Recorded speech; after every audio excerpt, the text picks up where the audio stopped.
Welcome back to Power CEO's Truth Behind the Business. If you're just tuning in, you're going to want to go to nowmedia.tv, click on shows, go to Power CEOs and catch the first half of the show because it has been completely epic. We dove into transfer of brain trust, talked about AI and how we can leverage that in our supply chain and other aspects of our business.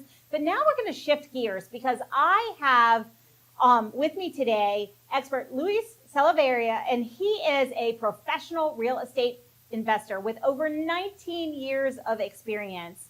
And so you have asked, I've heard your questions. I am bringing investors here to share with you how to start investing, what to think about, and how to really look at generating wealth from the income that you are doing. Welcome to the show, Luis.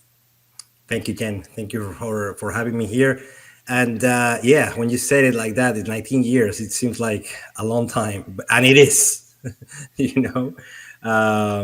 But yeah, I've been investing for the past 19 years. And at first I didn't, one thing that I'm going to tell your audience is that not many people start out to be investors. They just want to dwell. I mean, they just want to, they have their own thing. They have a W-2 job or something else going, but they want to do something more with their lives and with their money, put their money to work. Right. And that's understandable. That's how I started. Right. And I read Robert Kiyosaki's book, Rich Dad, Poor Dad. And I got the idea of I have to do something like that, and I didn't know exactly what that was at the beginning. But I said, I need something like that. I need to start something on my own. At the time I was working as an engineer. I'm an engineer by trade. I'm an electronic engineer. And so I like numbers, but I like making those numbers grow more in my pocket, So basically, at the time I was actually living with my wife in Brazil, and I said, you know what, this is the perfect opportunity to go there and buy a piece of land and build something. And I didn't know the language because I didn't know Portuguese. I speak Spanish. I'm Venezuelan originally. And so I didn't know Portuguese. I didn't know the language. I didn't know anybody. I didn't have any connections. And I said, you know what? This is the time. Let's just go ahead and do it. And I plunged myself. So I did it, right? Now, I know that sounds like, oh, how noble, how crazy. But a lot of people shouldn't do that, I did it, but that's not really what I'm recommending people to do. I think it's better if you find somebody to follow like a mentor or somebody that knows, that has done it, and let them tell you by asking you questions, what you want to do with your money, what you want to do as an investor. Because a lot of people don't have to do what I did to get ahead, I did it because it's really my passion. I like investing. In fact, I just came back from Hawaii literally today, like a couple of hours ago. And I was looking at a development of 2 properties, and it's going to be like a 211 units in Hawaii, in the big island of Hawaii, for affordable housing. So 19 years ago, I wasn't even thinking about that, but now I am.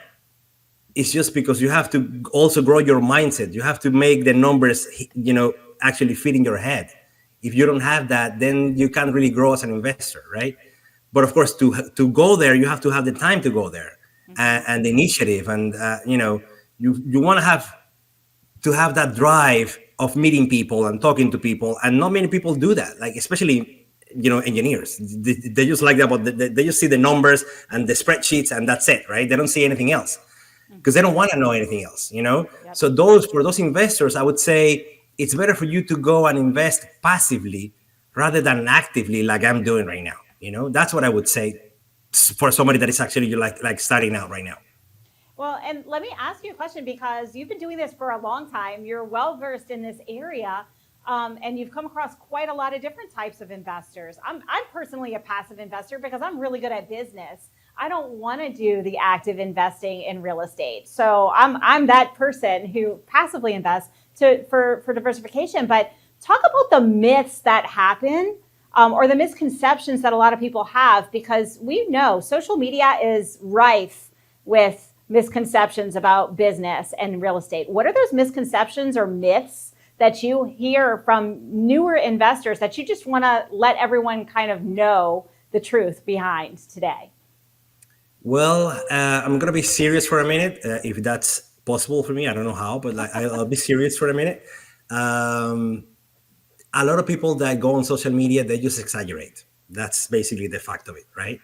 Um, in fact, one of the reasons that I'm on social media, because I'm older, I didn't actually grow up with social media. I had to force myself to be in social media, to be on Facebook and do lives and be on LinkedIn. I'm on LinkedIn pretty much every day. Um, and the reason that I am there is because I want to teach people.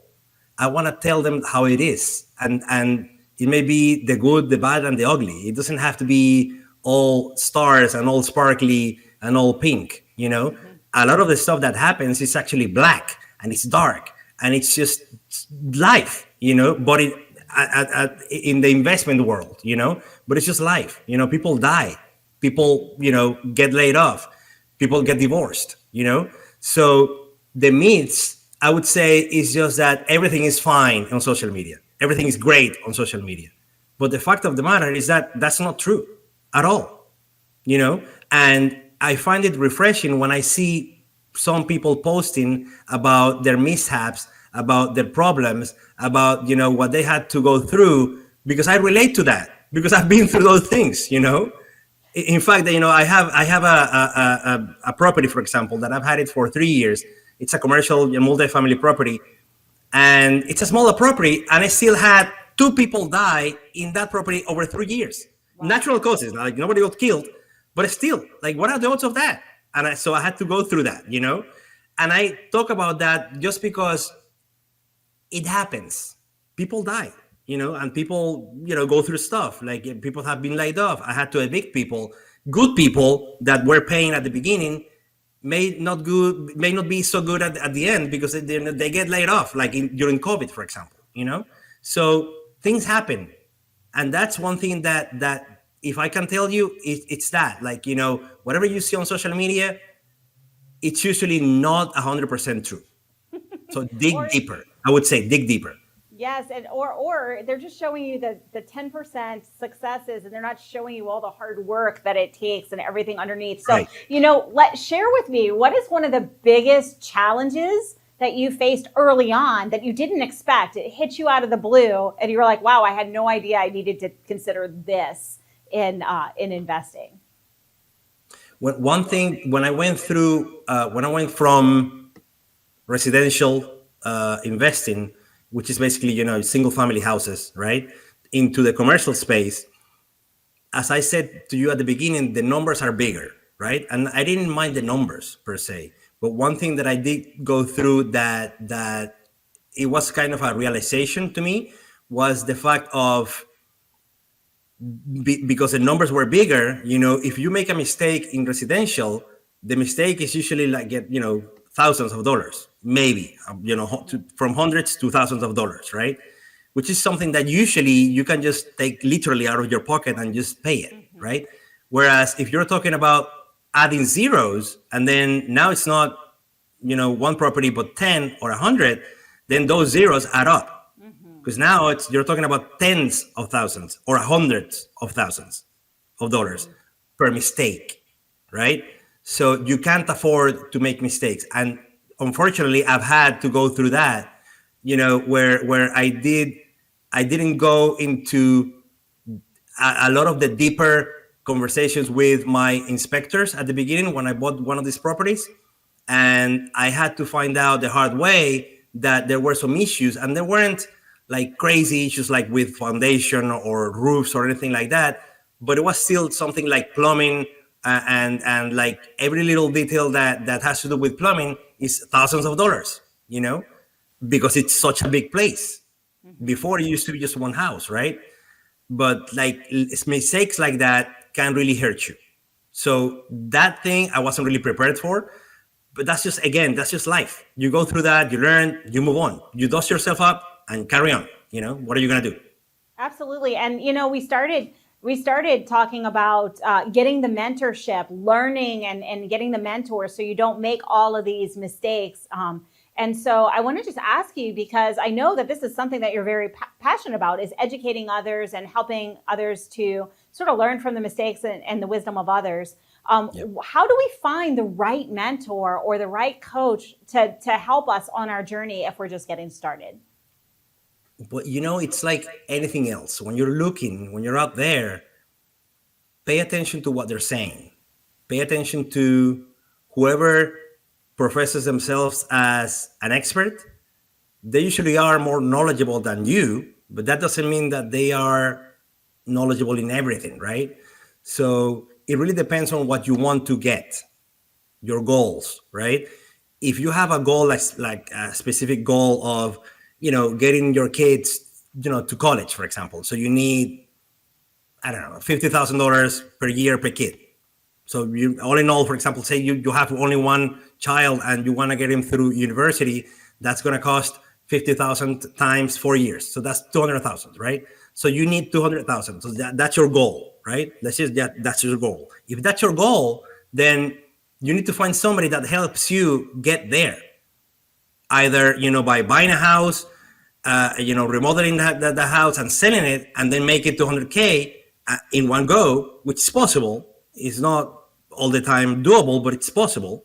Or you can get it in, as a passive investors, in the longer term, right? Say, for example, your child is only like 10. So you're thinking about the future. It really depends on what you want to get, right? So that's one thing. The other thing would be from the guru or from the mentor's perspective, you need to let them know that you're looking into them. You need to let them know, like, hey, so I'm looking to get this. How do you think I could get this? And ask them the open question, and they're gonna tell you. If they're like me, they will tell you. They tell you the how. They don't tell you the way to get there, because you need guidance for that, right?